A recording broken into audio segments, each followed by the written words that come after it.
I don't think we're prepared or equipped to be able to deal with the idea of reconciliation, because now it means I got to change my behavior. Not only that, but now I can no longer hold over your head the offense that you committed against me. Right. Absolutely.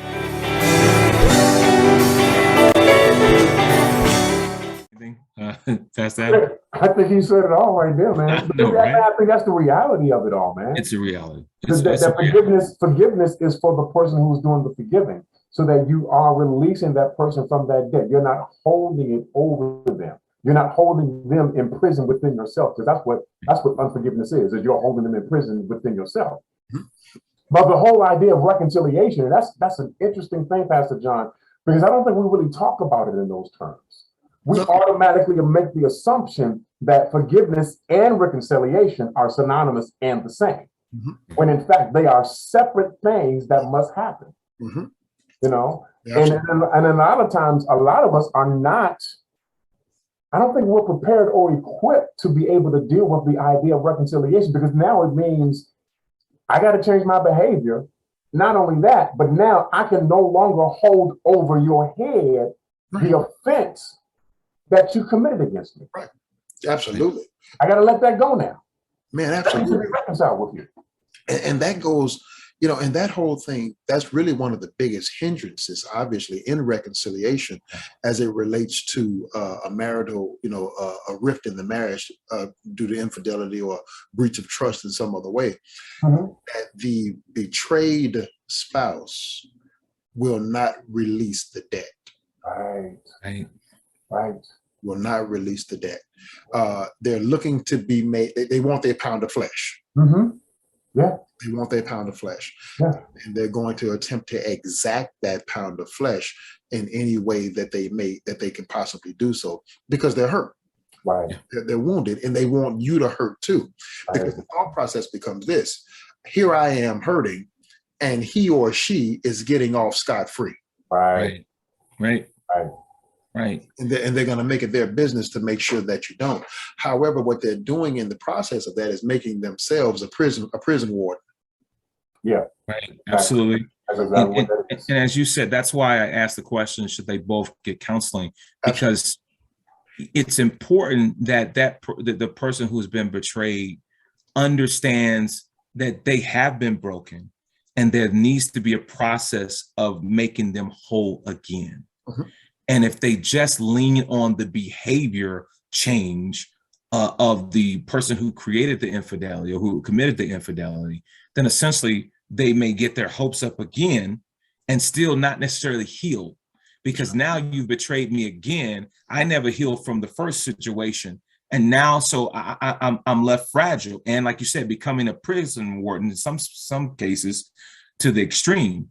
But if that person is engaging in deliberately condemning that other individual, actively, verbally, and physically condemning that other person, then that's not holy. That's not righteous. That's not what Christ expects of us.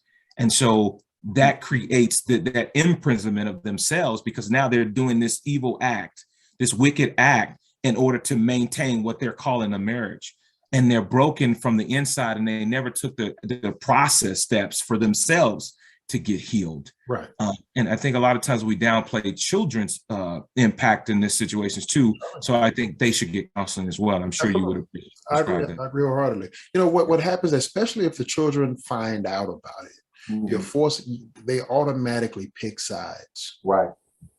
They automatically pick sides. Yeah. Whereas in a proper family unit, it should be the husband and wife against the kids. Right. Yeah. It should be the husband and wife against the kids. It's us against them. Okay.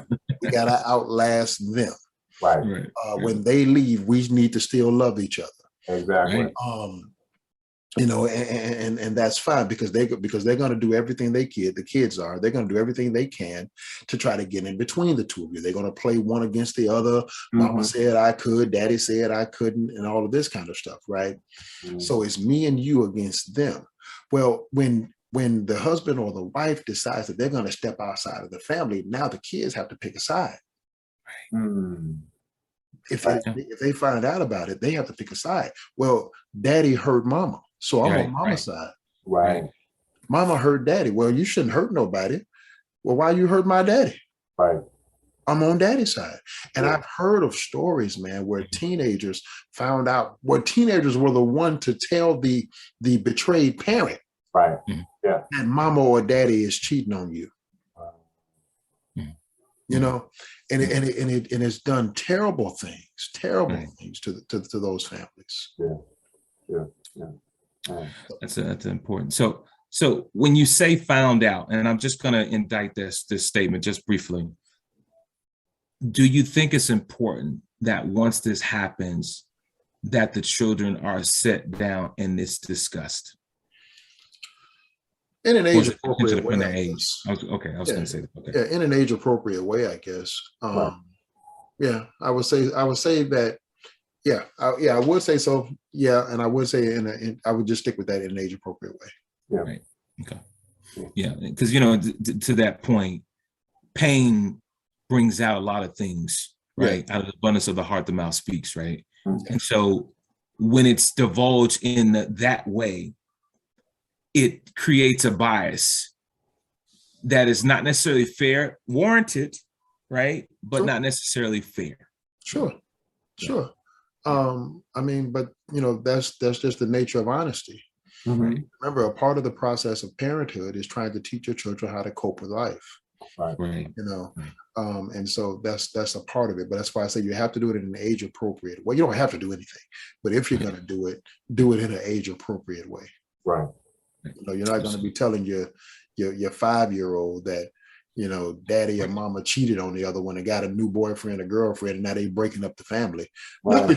That's not wise. That's not wise at all. It happens, unfortunately, but you're right. It's not wise. People are hurt. And unfortunately, in many of those cases, the children become the weapons. Yeah, they weaponize them. Absolutely. Very true.